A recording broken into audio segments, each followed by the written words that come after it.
بستر پر کم تشریف لاتے. بی بی عائشہ فرماتی ہیں کہ نبی پاک کے چہرے کا رنگ بدل جاتا تھا, متغیر ہو جاتا. کیوں؟ کہ نبی پاک پر خوف خدا طاری ہوتا. آپ گر گڑاتے, آپ رات بھر التجائیں کرتے. میرے آقا رو رو کر دعاؤں میں رمضان گزارے, چہرے کا رنگ بدل جائے. اور یہاں کچھ لوگ تو وہ ہیں کہ جن کا وزن ہی بڑھ جاتا ہے رمضان میں. اتنا کھانا کھانا ہے, سحری میں زیادہ کھانا ہے کہ سارا دن بھوکا رہنا ہے, افطار میں اس لیے زیادہ کھانا ہے کہ پورا دن بھوکا رہے تھے, پھر رات کو 2-3 بار مزید کھانا ہے کیونکہ کل روزہ رکھنا ہے. تو رمضان فوڈ فیسٹیول نہیں ہے, رمضان عبادت کے لیے آیا ہے. لوگ تیاری کر رہے ہوں گے بھی رمضان کی, وہ کیا کر رہے ہوں گے کہ افطار میں کیا پکانا ہے, سحری میں کیا پکانا ہے, کون سا آئٹم شارٹ ہے. نہیں میرے پیچھے اسلامی بات, یہ جو بھوک کا احساس ہے نا روزے میں, اس کی حکمت علماء نے بیان کی ہے کہ بھوک غربت کا احساس دلاتی ہے, فقیری کا احساس دلاتی ہے, بندے کا غرور تکبر بیٹھ جاتا ہے, کتنے نقاہت میں آ جاتے ہیں ہم, ہمت ہی نہیں ہوتی کوئی کام کرنے کی. تو یہ احساس دلاتی ہے کہ تیری اوقات کیا ہے, غریب کیسے زندگی گزارتا ہے, فقیر کیسے زندگی گزارتا ہے. لیکن کچھ لوگ وہ ہیں جن کو بھوک نہیں لگتی کیونکہ وہ اتنا کھا لیتے ہیں یا پھر سوتے ہی رہتے ہیں. روزے کی حکمت یہ نہیں ہے. نبی پاک آنسو بہاتے تھے, آقا کا چہرے کا رنگ بدل جاتا. اور پھر بتایا کہ رمضان میں جب جبریل امین نبی پاک علیہ الصلوۃ والسلام کے پاس آتے تو آقا علیہ الصلوۃ والسلام ان کے ساتھ قرآن پاک کا دور فرماتے. اور پھر ایک اور نبی پاک ہے خوبصورت انداز کے پیارے آقا ویسے تو سب سے بڑھ کر سخی ہیں, مگر جب رمضان آتا تو نبی پاک کا دریائے سخاوت ایسے بہتا تھا جیسے تیز آندھی, بلکہ اس سے بھی زیادہ. اللہ, یہ 3-4 چیزیں آپ نے اور میں نے پکڑ لینی ہیں. آقا علیہ الصلوۃ والسلام کے پیچھے پیچھے جانا نا جنت میں, ہم نے بھی یہ کام کرنا ہے. یہ راتیں مانگنے کی راتیں ہیں, التجا کرنے کی راتیں, سجدے کرنے کی راتیں ہیں. ہمیں تہجد بھی پڑھنی ہے, ہمیں انشاءاللہ نوافل بھی پڑھنے ہیں, اور کم از کم قرآن ایک بار تو پورا انڈرسٹینڈ تو کریں نا. تلاوت, ترجمہ, تفسیر کب کریں گے؟ بڑی بڑی ڈگریاں ہیں, بڑے بڑے پاسپورٹ اور جناب بہت سارا سرمایہ ہے, مگر ایک بار بھی قرآن پورا ترجمے اور تفسیر سے نہیں پڑھا ہوگا. بہت سارے لوگ ایسے ہیں, ذرا سوچئے نا. اچھا یہ مہینہ نزول قرآن کا مہینہ ہے, رمضان اور قرآن کو جو خاص نسبت حاصل ہے نا, تو اس مہینے میں قرآن کو پکڑ لیں. ہائے ہائے, اللہ کرے رمضان قرآن کے ساتھ گزرے, ہماری صبح قرآن کے ساتھ ہو, ہماری شام قرآن کے ساتھ, ہم قرآن سمجھنے والے بن جائیں. اچھا میں ایک اور بات بتاؤں آپ کو, مہینہ کتنا پیارا ہے. صرف اس مہینے میں قرآن نازل نہیں ہوا, باقی بھی جو 3 آسمانی کتابیں ہیں نا, زبور, انجیل, توریت, یہ بھی رمضان میں ہی نازل ہوئی ہیں. اللہ کریم نے ان تمام مبارک کتابوں کو نازل کرنے کے لیے رمضان کا مہینہ منتخب فرمایا. اتنا مبارک مہینہ ہے, تو ہمیں خوب اس میں تلاوت قرآن کرنی. اور اب دعوت اسلامی نے کتنا آسان کر دیا, تفسیر قرآن عطا فرما دی صراط الجنان آسان اردو میں, اور پھر جناب اس کو اپلیکیشن پر بھی دے دیا, اس کے PDF بھی جاری کر دیے, ڈاؤن لوڈ کر لیں موبائل میں. اب تو آڈیو تفسیر قرآن بھی آپ کو دے دی. اگر پھر بھی سنیں نہ, پڑھیں نہ, قرآن سے دور رہیں تو یہ ٹھیک نہیں ہے. پلیز اس رمضان کو قرآن کے ساتھ گزاریے. اور پھر جو نبی پاک کا جو سخاوت والا انداز ہے نا, صدقہ و خیرات کرنا, ہر سائل کو عطا فرما دے, تو یہ بھی ہمارا ایٹیٹیوڈ ہونا چاہیے کہ خوب دل کھول کر خرچ کریں. سب سے پہلے اپنی پوری زکوٰۃ ادا کریں. یہ اتنی بڑی اب بدقسمتی ہوتی جا رہی ہے, ایسا فیل ہوتا ہے دنیا بھر کے تاجران اور لوگوں سے جب ہم ملتے ہیں کہ جس طرح رمضان کے علاوہ بہت تھوڑی تعداد میں مسلمان نماز پڑھتے ہیں نا 5 ٹائم, ایسا لگتا ہے اب زکوٰۃ بھی بہت کم لوگ ہی دیتے ہیں, پوری زکوٰۃ نہیں دیتے, اندازے سے نکال دی, کیلکولیشن کرتے نہیں ہیں.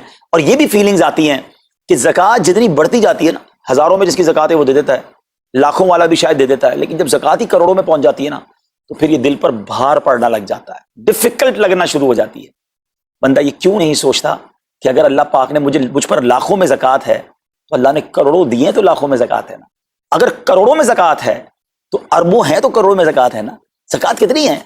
ضروریات زندگی کی تمام چیزوں سے فارغ ہونے کے بعد جو مال تجارت, سونا چاندی, کیش یا پرائز بانڈ, یہ جو اس کی تفصیلات ہیں, اس پر 2.5% ہے. میں ایک اور لاجک سے آپ کو بات سمجھاؤں, اگر اس لاجک سے سمجھیں تو زکوٰۃ تو 1-1.5% بنتی ہے. وہ کیسے؟ ہم سب کے گھر نکل گئے, اس پہ زکوٰۃ نہیں ہے. ہماری گاڑیاں نکل گئیں, اس پہ زکوٰۃ نہیں ہے. جن کی فیکٹریاں ہیں وہ فیکٹریاں بھی مائنس کر دی گئیں, جن کی دکانیں ہیں وہ دکانیں بھی مائنس ہو گئیں. اچھا جناب اس کے علاوہ اگر کرائے پہ کچھ پراپرٹی دی ہوئی ہے اس پر زکوٰۃ نہیں ہے. اگر ان سب پر زکوٰۃ ہوتی, یعنی جو کچھ میرے پاس ہے ان سب پر ہوتی تو کتنی زیادہ ہو جاتی, اور اتنی ساری چیزیں نکل گئیں تو پھر تو اگر ٹوٹل پر لگائیں تو یہ 1.5% ہی بنتا ہے. تو اب جب سب کچھ نکالنے کے بعد تھوڑے سے مال پر 2.5% ہے اور بھی سال میں ایک بار ہے, تو اس کو بھاری نہ سمجھیں. یہ بربادی ہے جو زکوٰۃ نہیں دیتے. یاد رکھیے گا حدیث پاک کا مضمون ہے کہ یہ مال کا میل ہے, جس مال سے مل جائے اس مال کو بھی برباد کر دیتا ہے.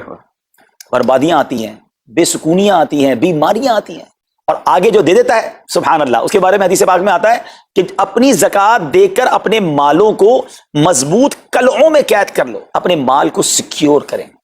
لوگ کہتے ہیں انشورنس ہونی چاہیے، آگ نہ لگ جائے، چوری نہ ہو جائے، ڈوب نہ جائے۔ اللہ کے حبیب علیہ الصلوۃ والسلام فرماتے ہیں، جس کا مضمون ہے کہ جب بندہ اللہ کی راہ میں خرچ کرتا ہے نا تو وہ صدقہ بندے کے ہاتھ سے نکل کر اللہ کے دستے قدرت میں چلا جاتا ہے، اور اللہ کریم تمہارے صدقوں کو پالتا ہے جس طرح تم اپنے جانور کے بچوں کو پالتے ہو۔ بچہ ہوتا ہے نا جانور کا، بڑا ہو جاتا ہے، فرمایا بندہ کھجور کا صدقہ دے گا، اللہ پہاڑ جتنا عطا فرمائے گا، اس دن بھی ملے گا اور ملٹی پلائی ہو کر ملے گا۔ اچھا، جو ادھر خرچ کیا ادھر کیا ملے گا؟ ادھر بھی نبی پاک علیہ السلام فرماتے ہیں، جس کا مضمون ہے میں قسم کھا کر کہتا ہوں، یعنی نبی پاک تو جو فرمائے حق ہے۔ اس حدیث میں تو آقا علیہ السلام قسم اٹھا رہے ہیں کہ میں قسم کھا کر کہتا ہوں کہ اللہ کی راہ میں خرچ کرنے سے مال کم نہیں ہوتا، نہ ادھر کم ہونا ہے اور ادھر بھی ملنا ہے، تو پھر تو سودا اب کتنا نفع والا ہے۔ ارے آپ چیک کر لیں، پوری دنیا میں جہاں مجھے سنا جا رہا ہے کہ جو لوگ پوری زکوٰۃ دیتے ہیں نا ان کا مال ملٹی پلائی ہوتا ہے، اگلے سال زیادہ زکوٰۃ دے رہے ہوتے ہیں۔ زیادہ زکوٰۃ کیسے ہو گئی؟ کیونکہ مال بھی بڑھ گیا، تو ادھر بھی بینیفٹ ہے ادھر بھی بینیفٹ ہے، نقصان کا سودا ہی نہیں ہے۔ پھر چاہتے ہو بلاؤں سے بچ جائیں تو روایتوں کا مضمون ہے کہ صدقہ بلا اور بندے کے بیچ میں آ جاتا ہے، بلا اترتی ہے صدقہ روک لیتا ہے، لڑائی کرتا ہے اس سے، اور بندے پر بلائیں اور پرابلمز اور ڈیفیکلٹیز آنے سے اسے روکتا ہے۔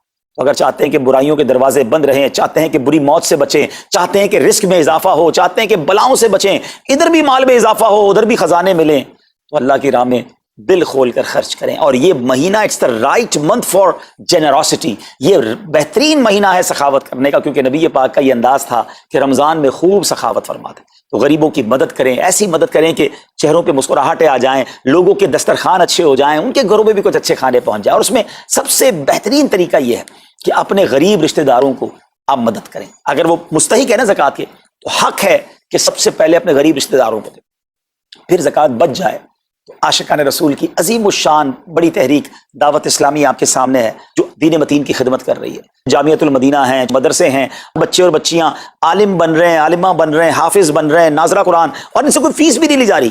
ہزاروں بچے فری آف کاسٹ ہمارے پاس ایکوموڈیشن رکھے ہوئے ہیں، جن کو کھانا پینا رہنا دعوت اسلامی نے دینا ہے۔ آپ ذرا سوچئے یہ امت کی کتنی بڑی خدمت ہے کہ علماء دینا، حافظ قرآن، مسجدوں کے امام یہاں سے پروڈیوس ہوتے ہیں۔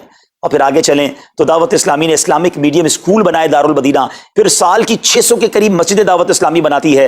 میڈیا کے ذریعے جو بے حیائی پھیلائی جا رہی تھی، تو مدنی چینل اردو، پھر مدنی چینل انگلش، پھر مدنی چینل بنگلہ۔ اب بچے مذہبی پروگرام اتنا غور سے نہیں دیکھتے تھے، وہ اپنے بچوں کے آئٹمز دیکھنا چاہتے تھے، تو گناہوں بھرے کارٹونز اور پروگرام سے اور پوئمز سے چھڑانے کے لیے Islamic poems, Islamic cartoons, Islamic بچوں کے پروگرام، تاکہ بچے بھی جو ہے وہ الحمدللہ بچے رہیں۔ اور اب اس کی کیا زبردست پاپولیرٹی ہے کہ آپ کڈز مدنی چینل کے یوٹیوب چینل پہ جائیں، ہمارا ایک ایک کلپ 10 ملین 12 ملینز میں دیکھا جا رہا ہے۔ تو کون دیکھ رہا ہے؟ وہ بچے جو گناہوں بھرے کارٹونز دیکھتے تھے، اب الحمدللہ اللہ رسول کی باتیں وہاں سن رہے ہیں۔ پھر آگے چلیں تو دعوت اسلامی جناب یہ دینی کاموں کے ساتھ ساتھ جو ویلفیئر کے کام کر رہی ہے، غریب مسلمانوں کی امداد کا کام، زلزلے اور سیلاب زدگان کی ریسکیو کرنے کا کام، گونگے بہرے نابینا اور معذور افراد کی ریہیبلیٹیشن کا کام، تھیلیسیمیا کے مریضوں کو خون دینے کا کام، 26 لاکھ مسلمانوں کو دنیا بھر میں راشن، کھانا، پانی صرف اس ایک سال میں دعوت اسلامی نے پہنچایا۔ تو یہ کمال کی آرگنائزیشن ہے۔ دیکھیں آپ دنیا کی بہت ساری NGOs کو جانتے ہوں گے، کوئی مدرسے چلاتا ہے تو مدرسے ہی چلاتا ہے، کوئی مسجد بناتا ہے تو مسجد ہی بناتا ہے، کوئی کھانا کھلاتا ہے تو کھانا ہی کھلاتا ہے، کوئی جناب غریبوں کی مدد تو وہی کام، کوئی ہاسپٹل تو ہاسپٹل۔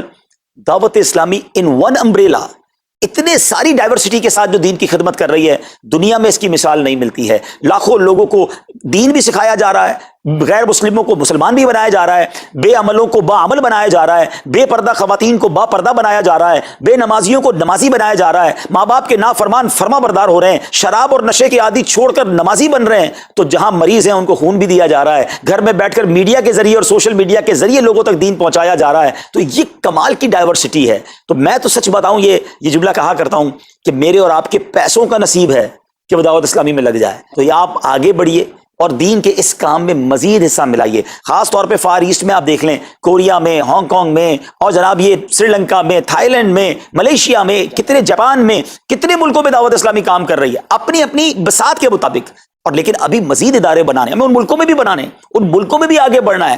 تو اگر آپ بھی چاہتے ہیں کہ میرے آقا کے عشق کا پیغام، سنت رسول کا پیغام، مسلک اعلیٰ حضرت کا پیغام، نبی پاک کے دین کا پیغام پوری دنیا میں پھیلے، تو وی ہیو ٹو سپورٹ دعوت اسلامی، نہ صرف فائنینشلی، پریکٹیکلی بھی۔ ہمیں آپ بھی چاہیے، خود حصہ ملائیں نا۔ سیدنا عثمان غنی رضی اللہ تعالیٰ عنہ نے صرف مال نہیں دیا تھا، آپ پریکٹیکلی بھی نبی پاک کے ساتھ شریک ہوتے تھے نا۔ تو آپ اپنے عطیات بھی دیں، اور دنیا کے جن ملکوں میں آپ مجھے سن رہے ہیں وہ دعوت اسلامی والوں کے دست و بازو بنے۔ کمزوری کہاں نہیں ہوتی، ہاں ہمارے گھر میں کمزوری ہوتی ہے، ہم سب مل کر کام کریں گے تو کمزوریاں بھی دور ہوں گی اور ترقی آ جائے گی اور ہمیں اس کا ثواب بھی ملے گا۔ تو آج میں دنیا بھر میں جہاں مجھے دیکھ رہے ہیں، پلیز اچھی نیتیں کریں۔ اچھا ایک بات اور سن لیں، ہم بعض اوقات کیا سوچتے ہیں کہ ہمارے ملک کا خرچہ مثال کے طور پہ $20,000 ہے، وہ ہم لوگوں نے کر لیا، اب اور چندے کی کیا ضرورت ہے؟ دعوت اسلامی کسی ایک ملک کی نہیں ہے، انٹرنیشنل دعوت اسلامی کے لیے سوچیں۔ دنیا میں جہاں بھی دین کا کام ہو رہا ہے وہ میرا ہے، یہ میں اپنے ملک اور اپنی سٹی کے بارے میں سوچوں گا تو شاید میں بڑا کام نہ کر سکوں۔ آپ کو تو موقع مل رہا ہے انٹرنیشنلی مدنی کاموں میں اپنا حصہ ملائیں، تو دعوت اسلامی کو دل کھول کر سپورٹ کریں۔ ہم انشاءاللہ جتنے احتیاط بڑھیں گے انشاءاللہ مزید مدنی کام بڑھانے کا ارادہ رکھتے ہیں۔ اللہ کریم اپنی بارگاہ میں ہم سب کا جمع ہونا قبول فرمائے اور دل کھول کر خرچ کرنا نصیب فرمائے، اور اس رمضان کو ہماری مغفرت کا ذریعہ بنا دے۔ اس رمضان کو نبی پاک علیہ الصلوۃ والسلام کے نقش قدم کے مطابق چل کر گزارنے کی توفیق عطا فرمائے۔ صلو علی الحبیب صلی اللہ تعالی علی محمد صلی اللہ علیہ وسلم۔